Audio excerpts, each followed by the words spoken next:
And welcome back to the United Stand. Like, share, subscribe. So much to talk about tonight. The heat is on for United. Big pressure. Big pressure to win this weekend. There's no doubt about that whatsoever. We're going to go through Ruben Amorim's comments because I think they're very important indeed. We're also looking at what I feel is a really big potential transfer gamble by Amorim and by Manchester United as well in relation to Conor Gallagher. So we're going to go through both those stories. We're going to talk about the importance of this weekend, who I think should be starting, and the importance of these new signings. Ignore the wet bits on my shoulders. I took the kids out trick-or-treating. I had a body warmer on. Why? Because I can't cover up I had my tattoo finished, so I wanted my arm out, but it started raining. I didn't want a jumper on, so ignore that. It's just a bit of rainwater. I'm not sweating. You know, the armpits are fine, as you can see. So don't worry about that. I was out with the kids doing a little bit of trick-or-treating. But there we go. That's all that's about. If anyone else asks in the comments, let them know. We went trick-or-treating. It's a bit of rain. That's all it is. So listen, loads to go through. Louise here straight away. No final answer on Conor Gallagher. And I think we need to get a poll up straight away. Would you like to see Conor Gallagher as a Manchester United midfield player? And what I'd like maybe the options to be is what I would like the options to be is yes, no, and only if part of a set. I'll explain what I mean by that later as well. Terry, what is the tattoo? The tattoo. So it's sort of it's about me and my son, my eldest. So I've got my son's face there within a lion. You've got maple leaves because country of Canada means a lot to me. Without Canada, I would never have met his mother. He wouldn't have been born. You've got the three leaf clovers because he's Irish, and you've got the roses because he's half Irish, half English. So that's kind of what the tattoo is about, really. It's a thing to my son. Yes, enjoyed it, but it hurt. It's hurt with a capital U. I'm going to vote. And I've voted for only if part of a set. And a lot of you are going to get what that means straight away, but we'll be going for it. Happy Halloween to you as well, Louise, and everybody that celebrates. If you don't, then you don't. So I'm not saying it to you. No disrespect. I might take the hat off, you know. The hair's a bit... the hat is soaking as well from the rain. It was raining so much, but the kids had a great time. Look, loads to go through, loads to talk about.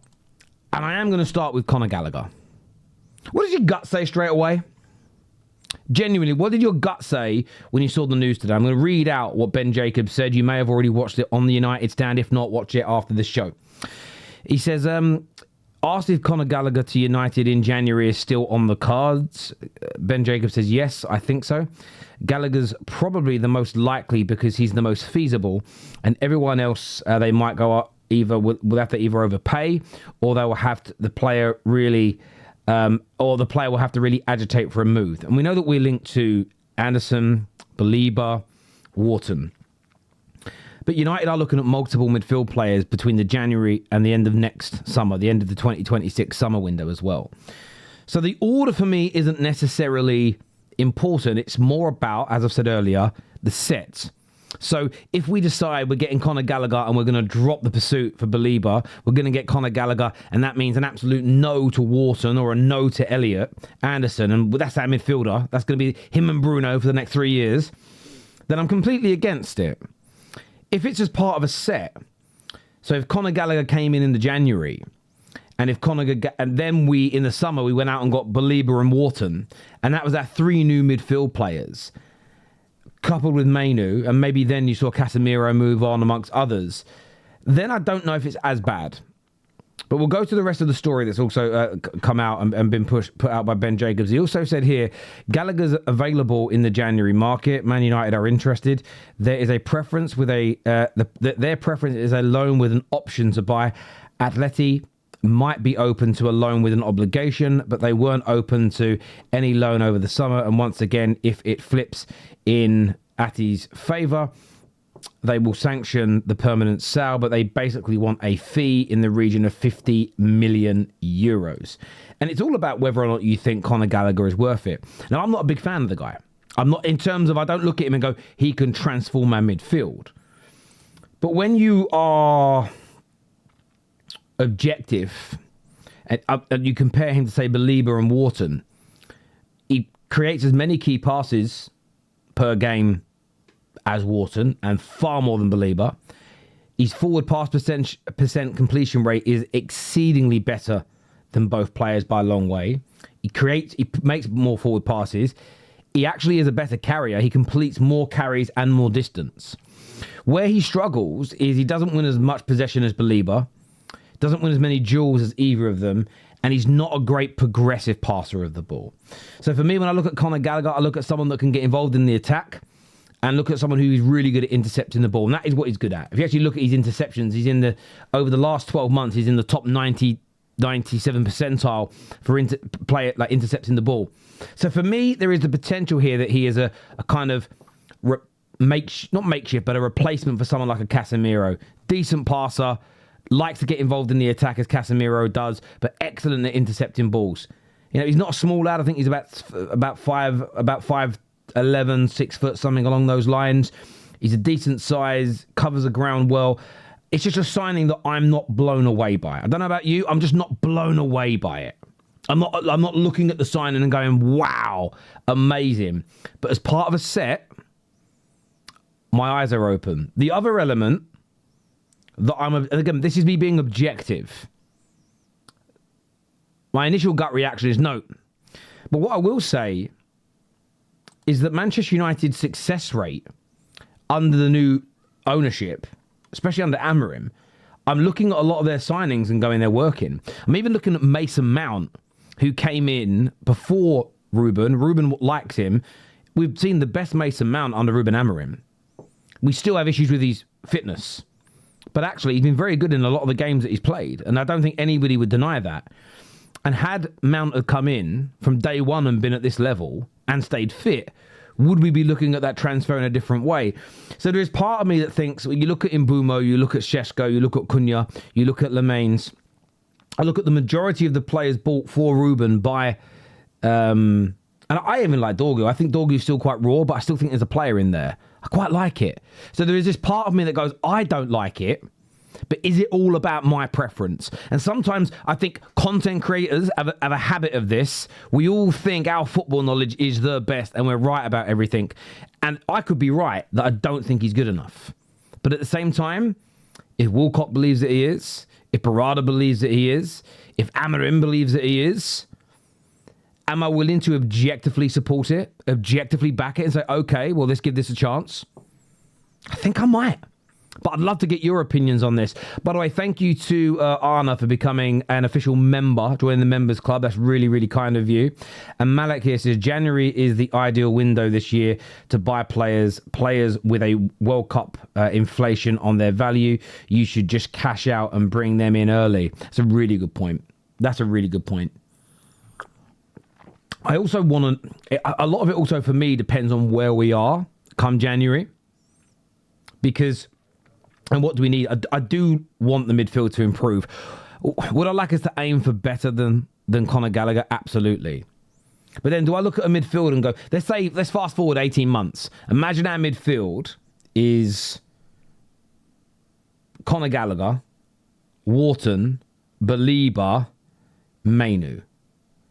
I look at that and go, you kind of got everything covered. Winning the ball back, progressive passing, creativity. If you look at the key passes from the likes of Conor Gallagher and Wharton from those deeper positions, I don't look at that and go, that's a terrible midfield. What I don't want to do with Conor Gallagher is him be the linchpin, the star midfield signing. That isn't good enough for me. But maybe I'm being a bit too objective here. Good afternoon, Terry from Canada. I hope you're well. Big up, Michael. I know you always support me on the Football Terrace as well. You're a great guy for doing that, so thank you. Don't forget Anderson. Yeah, listen, Elliot Anderson's a player we should look at. And listen, I know we're all very giddy at the minute, and I'm going to get to this later in the show with the last 3 games and improving. But you can now start to see what... I can certainly see why Man United spent all that money on the attack. Now that it's... In the first 3 or 4 games, we spoke about this a lot in the summer, didn't we? About adding an extra 20 to 30 goals. We're starting to track towards that number. We're now starting to track towards scoring that amount of additional goals. And that will see it. And it's funny how now the conversion rate is there, and those attackers we bought are scoring more of our goals. And there was a really interesting statistic that came out from The Athletic today, which is that Man United's new signings have scored 46% of our goals this season. The only club with a higher percentage is Leeds, where their new signings have scored 66% of their new goals. But Man United this season have scored more goals than at this stage last season, created more chances, and had our conversion rate against the Arsenals, the Fulhams, even Man City that were leading 2-0. If we'd have converted at the same rate as we've done in every game we've won, we'd have a lot more points. Now, by the way, I know it's a fine margin, and I know the argument is, well, what if the other teams increase their conversion rate? We might have still lost. I understand that, but I am looking internally at what we can do. And even if their conversion rate was better, we'd have still drawn the games if ours was better. And I'm only looking at this from a performance level across the team. And so many of our new goals have been scored or created by our new players. And that's so significant and so important when we're then going, well, what should we do about the midfield? So go back to your point saying Anderson, somebody, J Key, says Stiller over Wharton. So I haven't watched him enough. I haven't watched him enough to have that opinion, but I hear you. But let's say between January and next summer, we then go and spend the majority of our money on central midfielders. Let's say we go out and drop 150, 200 million pound plus raise some funds through some sales. We're going to get a lot of money back, by the way, when Cass leaves because of his salary. 50, 60 million in for Bruno if he does go. Maybe if you drop 250 million pound on the midfield, and they've said, 40 million goes on a Conor Gallagher, 80 million goes on a Belieber, 80 million goes on a Wharton or a Elliot Anderson. And by the way, Elliot Anderson statistically, he is basically, when you actually look at the graphic on Datamob of Belieber, Gallagher and Wharton, you kind of cover all bases, but then you put Elliot Anderson in and he beats each of them at every single point. He's like the complete midfielder in comparison to these guys so far this season. But let's just say it's a combination of those three of those four that come in.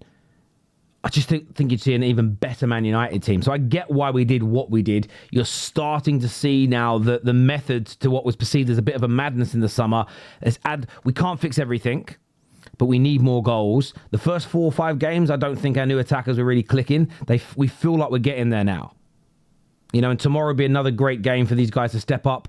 What I'd love ideally tomorrow is to win 3-0. And, each of them get a goal and each of them get an assist. That would be amazing. Just so they can start to feel more confident, more attuned with one another. Because I think that would send a really big message. Hi, Terry. A big up, Terry. Hope you're well. That's from Patrick. Thank you, brother, for watching. I appreciate that a lot, my friend. This here from Amane says, I'd take Gallagher, but only on loan, just like we did with Sabitzer. I hear you on that. A loan with an option would be quite nice. A loan with an option would be brilliant because then we could decide whether he's been good enough or not. As a club, but as fans, it gives us a bit of a try before you buy. Imagine you could get married, live with the young lady or the young man, depending on your preference, for 6 months, and then decide whether you want to continue and you can just walk away. I reckon a lot of people would do that. Denzel here says, Terry, you're too gassed. Belieber, Anderson with Bruno, Mainu, Casemiro. Yes, experience and youth. No, listen, I understand you, but I've got a feeling Bruno might leave, even though he said that he doesn't want to. But let's see where we are next year. By the way, if we're progressing and getting much, much better, and we're going to go out and buy a new midfield, he might want to stay. But I think Casemiro will leave. And I love Mainu. But let's see where we are with him come the end of the season. Is he getting into the first team? Is he playing? Because at the end of the day, whether you rate him or not, if he's not playing, he can't impact the team. And we've got to be open-minded. All right, Terry, you've been a cracking addition to the United stand, and I'm loving the terrace too. Get Staffy and Sam on together more often. I'll try my best, mate. And John, listen, mate, I really won 32 months a member here at the United stand, which is amazing. Thank you for the compliment about the work I'm doing here. I love being part of it. It's actually really nice to just talk to Man United fans sometimes rather than... I love my platform. I love what I've built. The first of its kind, really. Multiple clubs at once. But sometimes I am a United fan. I love sitting here and talking to you guys every week. And these Friday shows, since I've been doing these Friday shows, we started winning.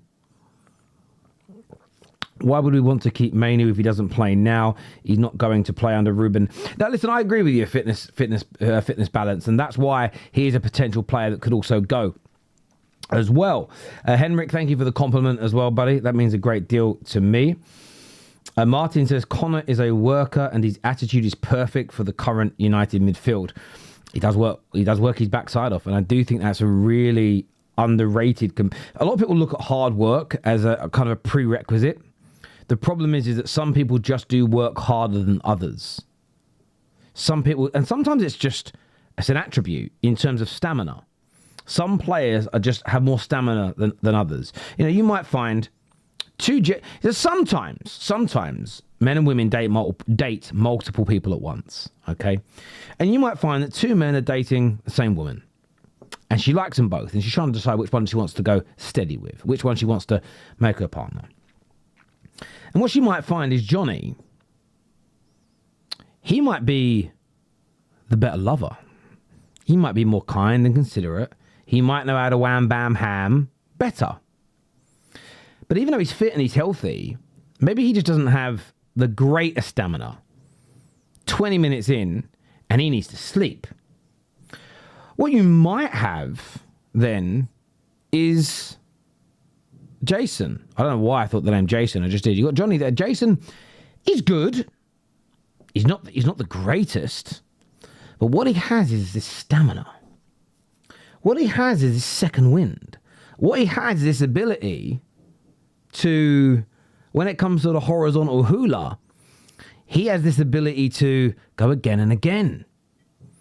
And it makes it a conundrum for the young lady in this particular hypothetical scenario of, do I go for the shorter but slightly better version, or do I go for the very good but very long version?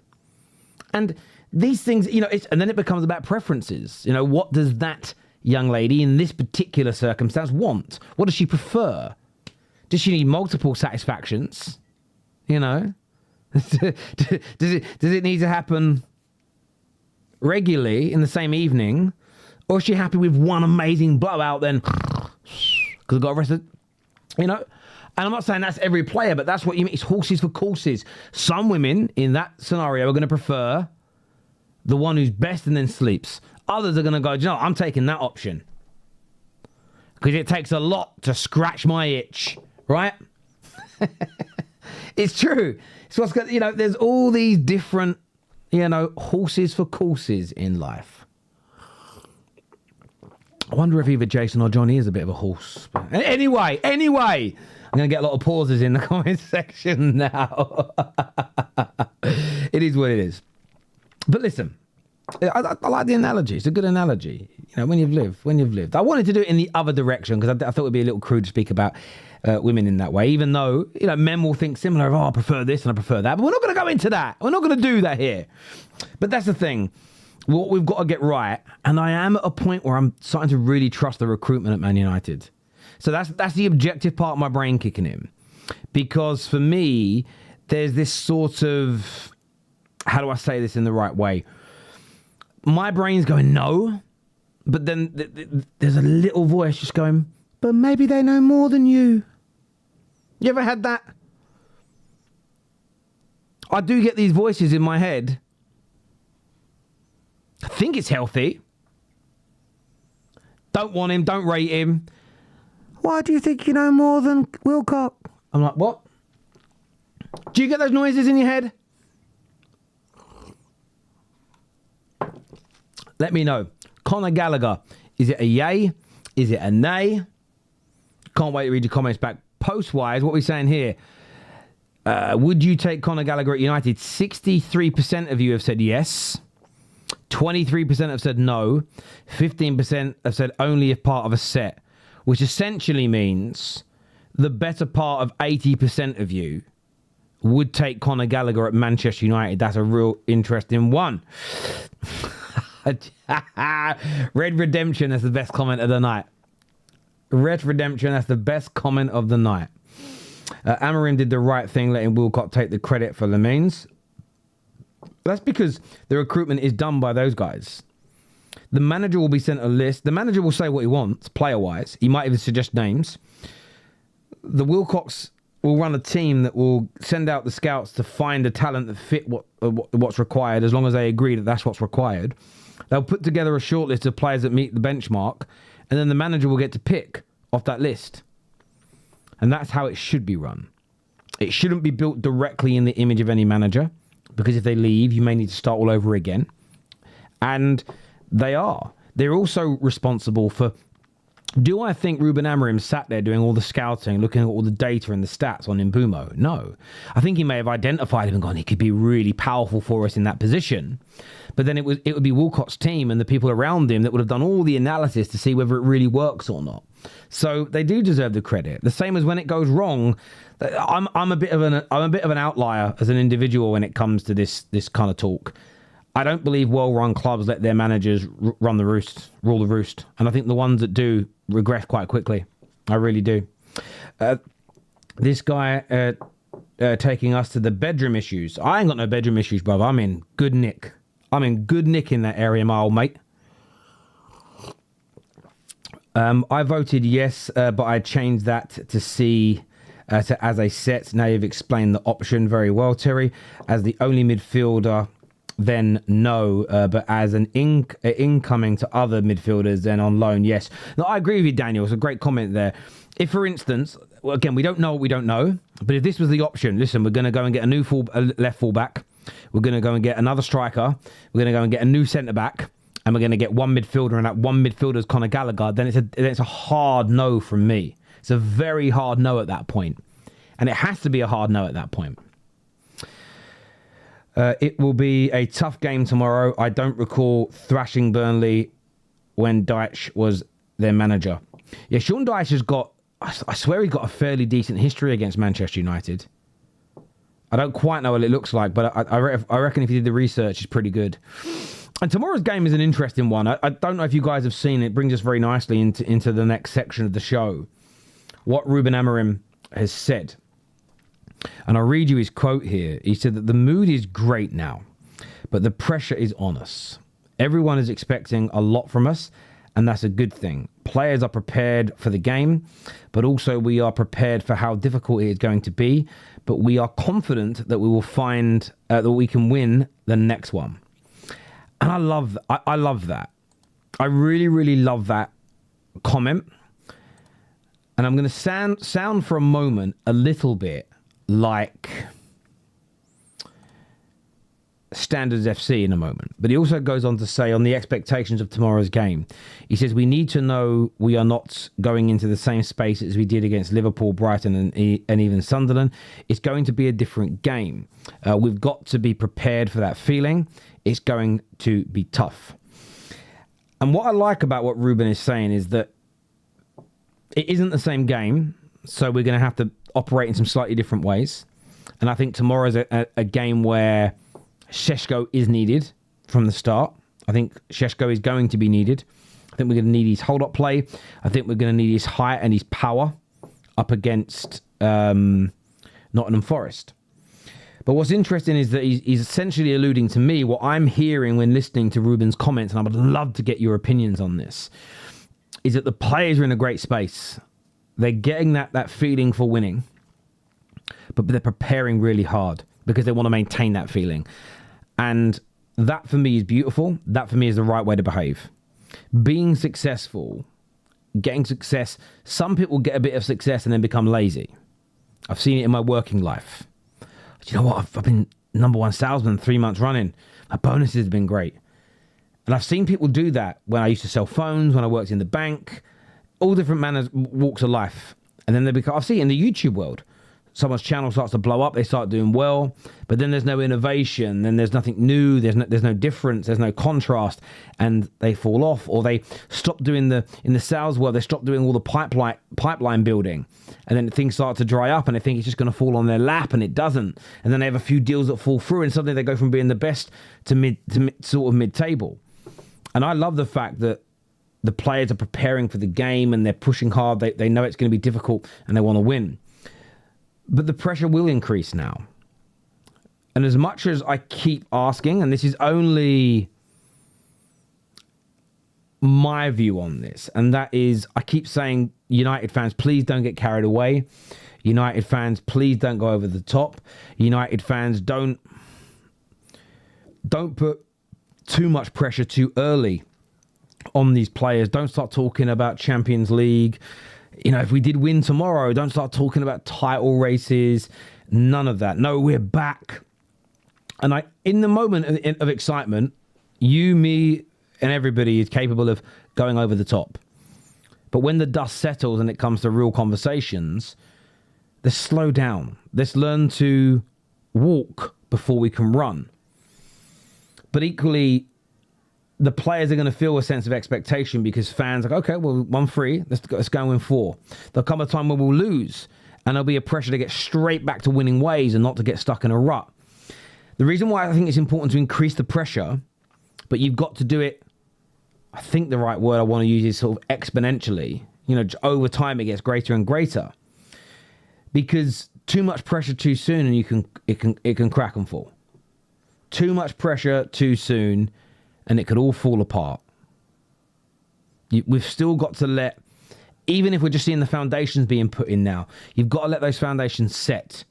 You've got to let that concrete go hard before you start adding, you know, putting the walls up, before you start building additional elements to the structure. You've got to take your time. Because I still feel we're really fragile. I feel like we're really fragile right now.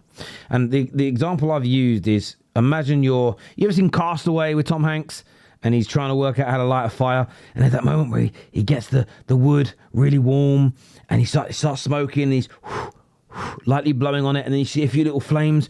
And then he's grabbing other bits of kindling. He's lighting it. And there's that moment where a big gust of wind, or if he puts too much, if he grabbed a bit too much, other small bits of wood, I don't know what the collective word for that is, too much kindling and put it on top, he could smother the small flame. That is what we don't want to do. And I know there are some content creators who are starving because United are losing and their view will be to, let's create this high pressure because it goes one or two ways. If it works, I can say C standards. If it crumbles, I can go, we're frauds and they lied to me. I don't think that helps our football club. I think this is about nurturing this small flame, this very small fire. Let's nurture it. Let's protect it. Let's not add too much to it too soon. And let's help it grow. Let's help it grow so when it does start to engulf, when it does start to really heat up, it has the ability to maintain itself, sustain itself, and last for as long as we need it to. And I think we need to be really, really mindful when we do that. And I think football fans are far more powerful than we ever give ourselves credit for. You've only got to look at Sheffield Wednesday. Their fans did, and this isn't a dig at any of you if you didn't do it. I sacrificed everything when it came to Man United, and I stopped, for many years, I stopped buying my children any kits, tracksuits, any of it. My oldest has been bought stuff by grandparents in the last couple of years, and I can't control what other people do. But I don't buy. I cancelled. I waited years to get Stretford end season tickets. I had 2. I cancelled them. I stopped going to games. I cancelled MUTV. Still don't follow Man United on Twitter. And my view was, I'm going to not give these Glazers a single penny of my money because I believe that's the way to force them out. You watch what Sheffield Wednesday did. They all pulled their money. The owner sold, and then what did they then go and do? They then went and dropped 200 grand in the store the second it ended. And I tell you, the day that we get the announcement the Glazers are officially selling, the amount of money I'm going to go and spend, I'm probably going to do about $3,000 on Man United stuff, even things I don't need. I saw a Man United golf bag. I don't even play golf, but I'm going to buy it. Fuck. I was going to swear. It's not my channel. I'm not going to swear like that. I'm going to do it. But that being said, I think we're really powerful. And I think sometimes, as I've already said, we've got to nurture this small flame that we have right now, because we could potentially turn a corner. But I think too much pressure too soon could be gone. In your opinion, what happens if Gyökeres gets hurt? Listen, I mean, that's obviously talking more about Arsenal than it is United. I mean, I think if Gyökeres gets hurt, it will impact Arsenal. I do think he's playing well for them. I think the link-up plays there. He draws defenders away, that gives other space. He's got to add more goals in the Premier League. There's no doubt about it. But I don't buy into this notion that he's been absolutely rubbish. I really, really don't. I really, really don't. Daniel here says, completely agree, Terry. It's great, the 3 wins, but now we need to continue building momentum and building consistency. It's a marathon and not a sprint, so let's take one step. Take it step by step. Every game's a cup final. Yeah, I kind of hear that to a degree. This year from PL Talks, he says, hopefully we can finish in the top 4, Terry, because look at the games I know we have tough games, but Anfield and Brighton was good. And against Arsenal, we fought too. Listen, I'd love to make it back into the Champions League. I'm just not allowing myself to get carried away with with that kind of thought and conversation just yet. But in terms of this game, I love what Ruben said. There is pressure on these players. Can they handle this pressure as it heats up? That's another test. Because as much as we can see this flame, okay, this could engulf. One big gust of wind could blow it out. Too much oxygen doesn't always help. And if we go to Forest tomorrow and get battered 3-0 and look awful, then go away to Tottenham, lose 2-0, don't look great, I feel that the mood around United will drop again very, very quickly. Maybe not in the dressing room, but certainly within the fan base. So I want us to win. I'm pushing for a win. I'm still not convinced we'll get it. We can win. And this will sound like a cop-out to some people, but it isn't. If we can work as hard and maintain our concentration as we did in the last 3 games, I think we win. My issue is I'm just not totally confident that we can continue doing that week in, week out, game in, game out. So we will see. But one important thing is Šeško starting. I said it earlier and I'll say it again. I think Benjamin Šeško has got to start this game. I think we need the front three of Mbeumo, Cunha and Šeško out there as our main 3 starters. I love the way they're playing. I disagreed. I don't know if you guys obviously heard this. I'm sure it's been discussed this week on the shows by Mark and Beth and everybody else, that I was shocked to hear what Gary Neville said. Shocked to hear him say that Šeško hasn't really done much yet. Praised Cunha and Mbeumo, but sort of towards the lads, towards I don't remember their names, but towards Šeško. Excuse me. Very long day. And I was very annoyed at him for that, because I felt that it was disrespectful. It made me feel like he didn't even watch the games. I'm sure he did. He obviously sees it differently to me. But it was frustrating. And I just got a feeling Šeško could be I think tomorrow could be a very good day for Šeško. I think it could be a very, very good day indeed. Shahin here says 3 wins in a row, 2 at home. And people talk about top 4 and apologies to Amorim. We all need to collectively calm down. Listen, I'm liking that comment because I agree with you. You know, we've won 3 on the bounce, and what I've not done on any shows is when I've had the Amorim out guys call in and come on, I've not been like, have you changed your mind? Have you apologised yet? Because I don't think this is the time or place for it. If we win the next 5, 6, 7 on the bounce, lose 1, win another 3 or 4, 5 on the bounce, lose 1, another 3 or 4 on the bounce, lose 1, and qualify for the Champions League and win the FA Cup, then maybe we can have those conversations. And by then you may not even need to ask those questions. I think most people, sensible people, normal people, nice people, will address it and say they were wrong. But they only had those opinions because of how poor we were looking. Terry, do you think we need a new left wing back? Potentially. Let's see how Dorgu progresses. Let's see how he progresses. That being said, though, about the 3 games, I look at Forest and listen. I wish we were playing Nuno's Forest. I really do wish that we were playing Nuno's Forest, because I feel like if we were playing Nuno's Forest, I think 100% it's a win. I think 100% we're winning that game. No question in my mind. But, I mean, they did lose their last league game, to be fair, 2-0. But they won their opening Premier League game against Brentford. They've had 3 draws since then. And the majority losses in the Premier League. Even under Sean Dyche, they've lost. I still think we should go into this game with a certain amount of confidence or expectation of beating them. Will they be better drilled defensively now that Sean Dyche has been there? Yes. They're a whole week to prepare. They will be better. But will they be perfect yet? I don't know. I don't know if they will. They can still score goals, although they haven't scored a single goal in their last 4 Premier League games. There are some goals in there still. In fact, they've not scored in 1, 2, 3, 4, 5. They've not scored in 6 of their 9 games so far this season. And United, this is what I mean by how we know whether we've had a bit of a fluky run or whether we're really turning the corner. Because United should be looking at that and going, right, well, this is, even though it's a new manager, this is where it's gone wrong for them. This is what stopped them scoring. This is the tapes we should be studying. How have other teams stopped them from scoring? Where are their strengths? What can we do to nullify them? Where are their weaknesses where they've conceded 5, 6, 7, 8, 9, 10, 11, 12, 13, 14, 15. They conceded like 20 goals this season. How have they conceded them? Can we exploit them? That's what I want to see from us. I want to see like a prepared ruthlessness.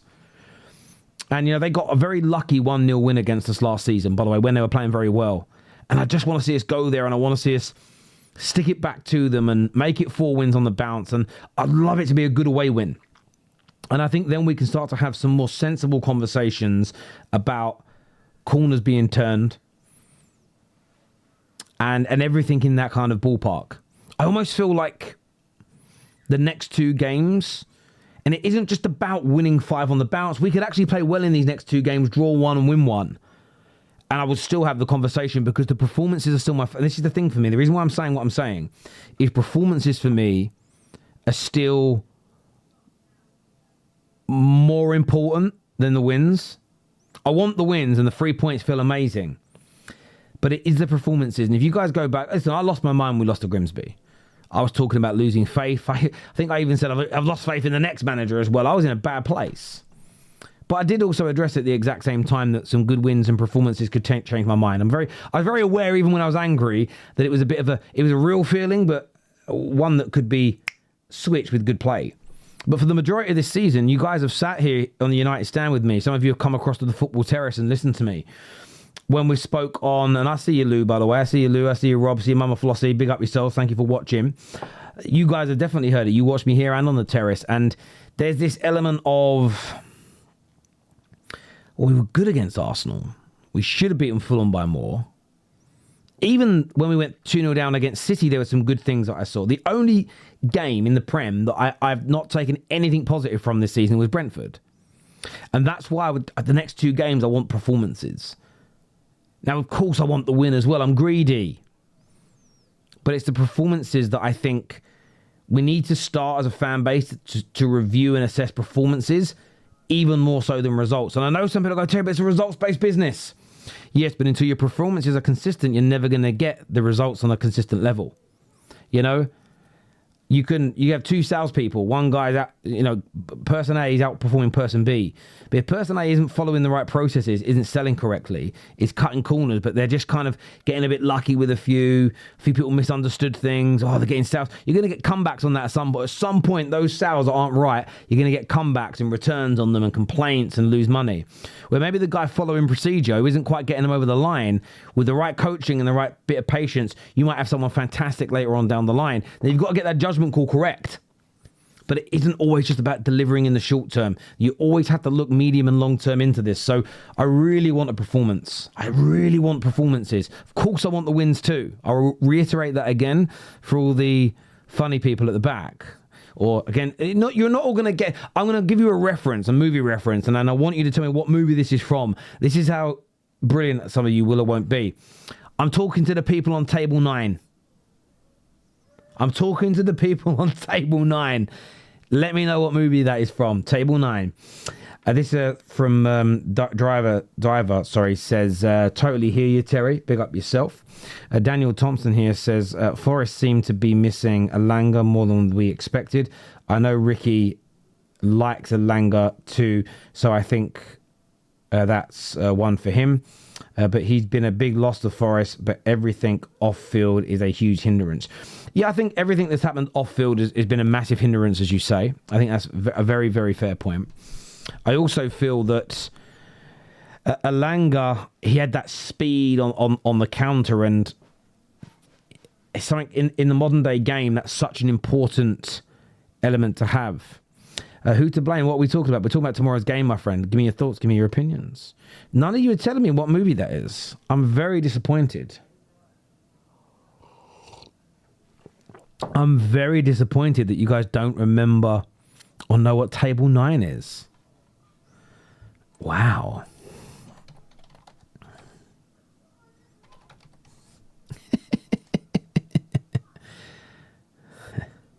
Someone, I'm not gonna say it. I think the actual line was the mutants on Table 9. in an era where you could make jokes. Baz One here, big up yourself, Bazza, says that Alanga has great work rate too. He does have great work rate, and I think that from my point of view and perspective, there's this sort of element of great work rate, but teams now, that's so fashionable for teams to sit in, be compact, and be hard to break down, and then brilliant, fast, quick on the counter-attack. Those teams are so successful at the moment, and Alanga was that consistent outlet and very, very dangerous, and that's gone now, essentially. The United stand here says, yes, it was The Wedding Singer. I think T. Nick got it first. Yes, The Wedding Singer, great movie. Great movie. You see, like the trend at the minute, the whole 6-7 thing? Where I lived, table 9 was a bit of a trend. And it was one of those things where if someone said something that was a bit silly, I just remember people in my class, you'd always know, you'd be in your classroom, and you knew if someone done something stupid or dumb in another classroom, because you just hear table 9. Everyone's like, on table 9. And the teacher's like, what are they talking about? Do you know what I did see out tonight trick-or-treating with the kids? The amount of people that carved 6-7 onto pumpkins was crazy. I don't even know how that thing's blown up, but there we go. Love it. Yeah, the United stand definitely Googled it. Yeah, it was Adam Sandler as well. He was fantastic. Daniel here says, indeed, I can vouch for, along with all the viewers here from Terry's channel. You do great videos, buddy, especially if the Paul Scholes review, and that was great, and I highly recommend that. Yeah, I did on my personal channel, Terry Flewers TV. I spoke about that today. I just, it's probably not something from a content point of view that will do well, and loads of people won't watch it. But I just felt that I wanted to address it as a dad. And someone that doesn't have, touching so much wood. I don't have any children with any special needs, touching wood. And I say that because life can change very, very fast. But I do have an auntie and an uncle. My uncle is still alive, but my auntie passed away a couple of years ago, my auntie Julie, and she had severe sort of special needs. And I don't even know if the words we use, because she would still say up until she died she was handicapped. That she used that word and she was never offended by it. And so you're probably not allowed to. But she had lots of different disabilities. And I remember how hard, it was, her life was at times. So I really appreciate what Scholes spoke about. And I think that he said something that stood out to me, and I couldn't stop thinking about it even after I recorded the content around, I don't talk to people because I'm not looking for sympathy. And I felt bad that he felt that way. Because I don't think people that love you and people that know you, they don't ever think you're looking for sympathy. They sometimes realize you're just looking for an outlet and you just want to let off a bit of steam. And I thought it was really important he spoke about what he did. And I hope that it helps him and obviously his lovely son Aidan as much as possible, man. Gav here said, different generations, Terry. No, I hear you, man. It's one of Jody here said, I have a child with special needs, autism. It's tough. I bet it is. I bet it. And I know there are different degrees to autism. I've got a few friends that are autistic, and one's very highly functioning. You wouldn't really know unless you know him, if that makes sense. And then some others who I've met over the years who sort of have it in a, again, I'm never sure of the phrases. So if I offend anybody, I'm really not mean to, but have it more severe. I get confused with the words you can and can't use. Because I always remember my auntie. She was such a cockney. She's like, I don't understand. Tell.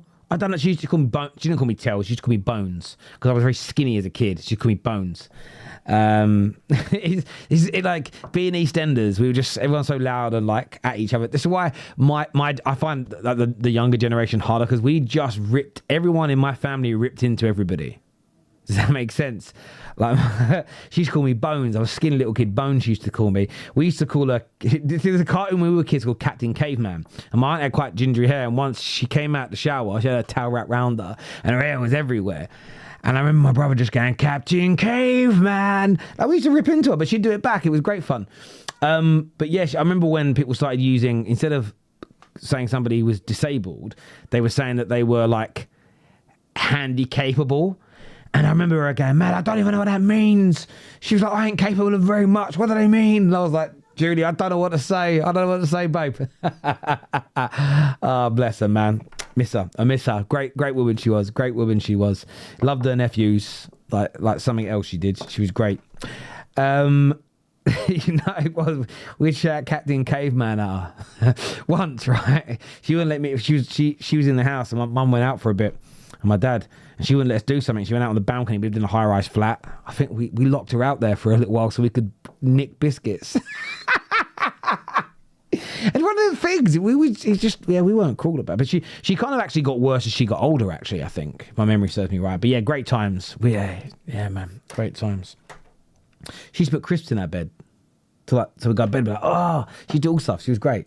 But yes, very, very sad to hear the story.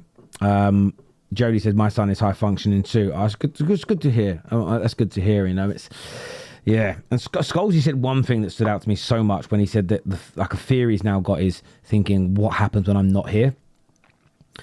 And that's something I worry about now with my children. And like I don't talk about religion too often, but the only thing I always feel like praying for things is like, what's going to happen is going to happen. But one thing I really prayed for when I had my children, and it's like my only real wish, of course, them being healthy and living long, full lives, of course I want that. But like kind of one thing, I was like, please just let all my children be fully grown and fully able to run their own lives before I go. That's like my biggest wish. And I can only imagine how much that's intensified if you have a child that's so dependent as Scholes' boy Aiden is, you know. It must be such a difficult feeling, because I get that feeling myself in a different way. This Daniel here says, I myself have Asperger's and autism, not to the extent of Aiden, Paul's son. However, it does impact me in a different way, like it does everyone who has it. So I can fully understand Paul's situation.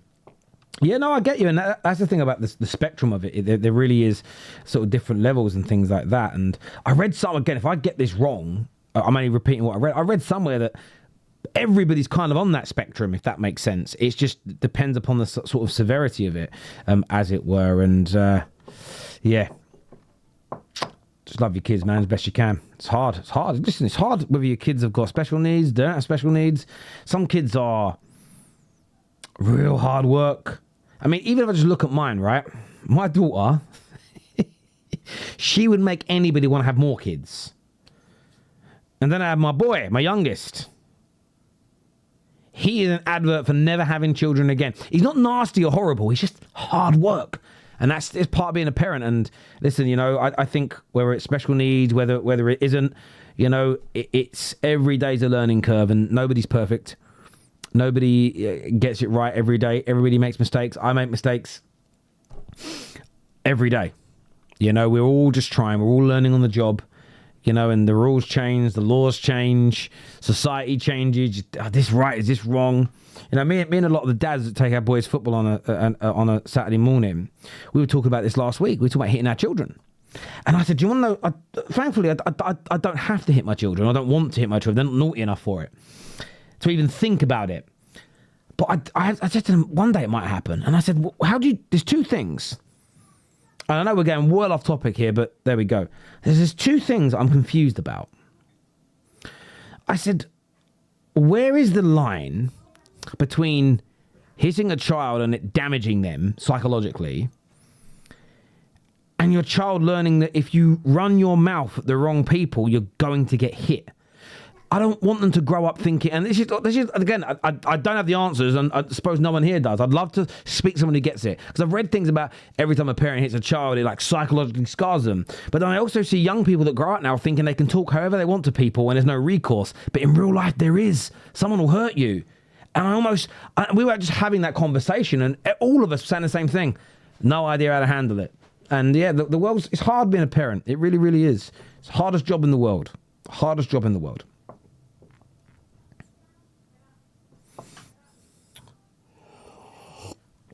And my father said hitting your kid is showing a weakness in yourself. Yeah, I think it depends on why, maybe. Again, my dad used to hit me. And I always felt it helped make me.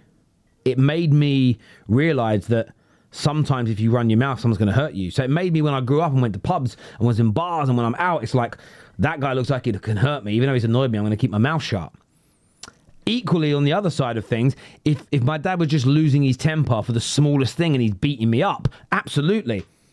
And my dad didn't like do anything bad to us. It was just like a spank across the backside. And I'll tell you now, when my other brothers were getting hit, we loved it. It was like, we'd sit there and try and make them laugh while it was happening. But yeah, listen, as I say, I'm not judging what anybody does or doesn't do. Because as I say, I don't think there's a one size fits all. Different scenarios, backgrounds, everything. So yeah, listen, we'll part of that conversation because it's for another day.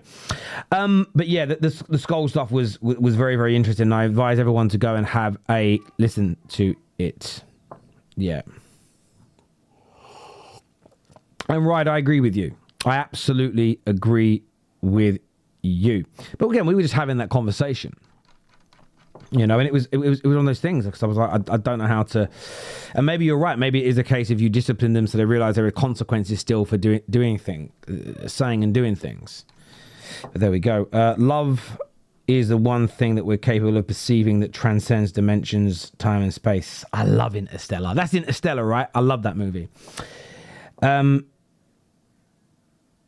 I said hits is the wrong word. Also, how it is done, it's done calmly and lovingly. Then an explanation as to why is it then forgotten.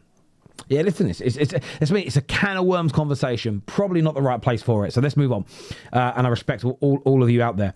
But yes, look, as I say, when it comes to this game this weekend, really big one for Manchester United. I think it's so important that we win it. I think it's so important that we get over the line. I think it's so important that we perform. And I think for me, the performance is even more important than the win in the medium and the long term, because I think that will show a lot of us that we're really moving in the right direction. You can't always win. You know, we might perform really well, have 2 goals ruled out by VAR narrowly, should have got a penalty that we didn't get, and then you can see the smash and grab goal and you go, damn, but the performance was there. We could equally, part of me would actually feel worse if we were awful.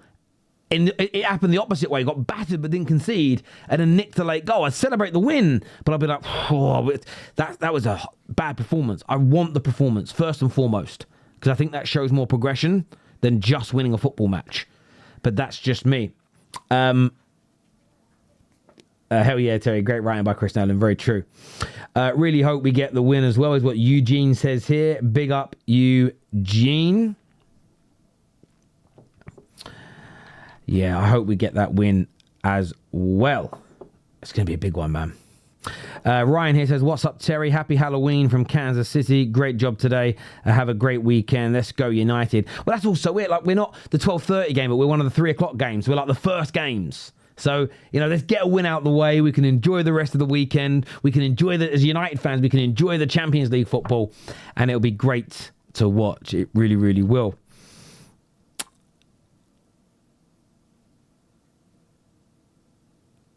My hubby said he used to get a look from his mum and knew not to push it. Yeah, listen, I get ya. I look at my daughter is different. She's you know, no matter what happened. Do you know what I mean? It's you know, she's a little girl, but I give her a look, and sometimes when she's been really naughty, if I give her a look, she gets so upset.